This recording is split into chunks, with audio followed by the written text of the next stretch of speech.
Welcome to This Explainer. Today, we are diving deep into the fascinating and sometimes frustrating neuroscience of why doing hard things can feel literally impossible, and more importantly, how you can actually reclaim your focus. We're going to explore the hidden biological forces dictating your daily choices. By the end of this, you're going to have a clear, science-backed roadmap to take back control of your mind. Let's get into it. Okay, so you know this exact feeling. Why is it absolutely effortless to binge social media or play video games for 2 hours straight? Yet it is agonizingly painful to work, read, or study for just 20 short minutes.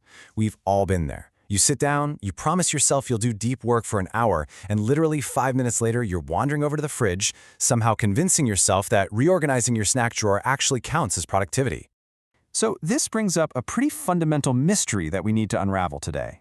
Why does your own brain actively fight you when you try to do something productive?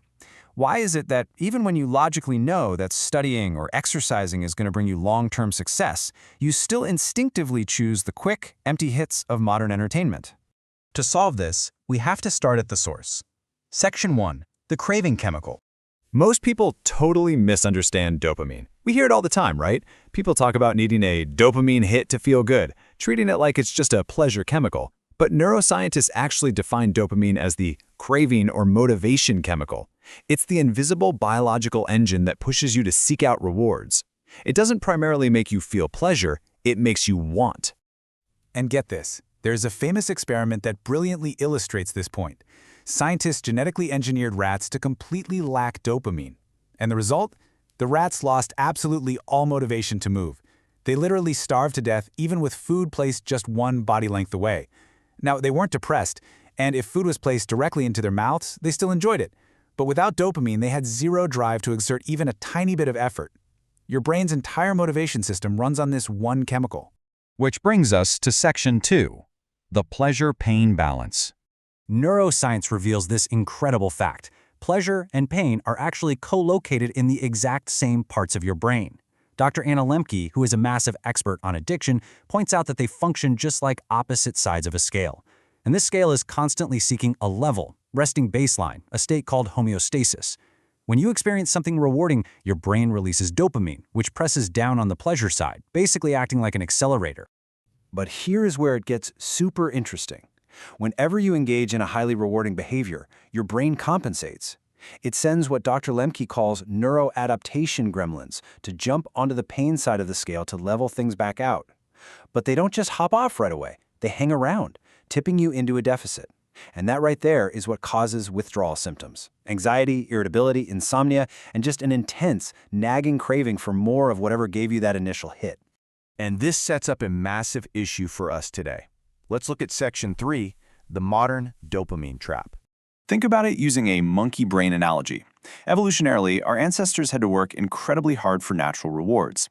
Think of these as plain bananas, things like hunting or foraging that required high effort but gave a low, steady dopamine release.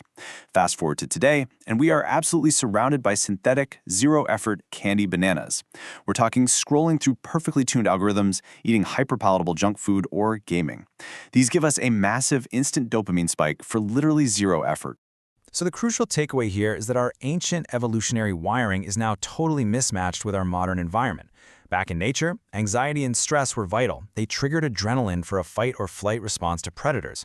Mother Nature basically designed us to be relentless seekers of scarce resources. But in our modern world of endless, totally accessible pleasure, this primal circuitry is just constantly overwhelmed and misused.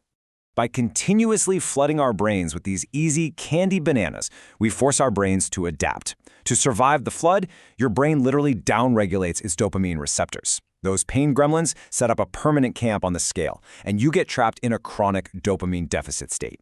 This is exactly why normal, productive tasks suddenly feel like unbearable torture. I mean, when your brain is used to the toxic fireworks of constant digital dopamine, the regular sparkler of reading a textbook is just going to feel completely mind-numbingly boring. But hey, thankfully, we can fix this. Welcome to Section 4, the dopamine detox. To reset the scale, Dr. Lembke recommends a 30-day dopamine fast from your specific problem behavior, whether that's social media, junk food, or whatever your go-to is. Now, I won't lie to you. You will absolutely feel worse at first. During the first 10 to 14 days, those pain gremlins are still sitting on the scale, causing intense withdrawal and boredom. But if you can hold strong, by week 4, your brain's homeostasis naturally restores itself. The cravings start to subside, and you actually begin to find joy in the simple things again. Now, if a full 30 days sounds a bit too intense for your lifestyle right now, you can totally try a light detox. Basically, you just remove your high dopamine behaviors for 1 full day a week. Imagine taking a complete break from all screens and social media every Sunday. It's like a mini reset that starves your inner monkey brain of that artificial candy, helping to make those plain bananas look pretty appealing again. All right, once you reset, how do we keep the momentum going? Section 5. Tricking your brain. You can actually outsmart your own primal urges using a few really proven hacks. First up, firmly establish a work first, reward later rule. Never, ever eat the candy banana before doing the hard work. Next, try gamifying your tasks. Turn your to-do list into levels where you earn points. If a project feels way too huge, use the 2-minute rule. Just start for 2 minutes to build some momentum.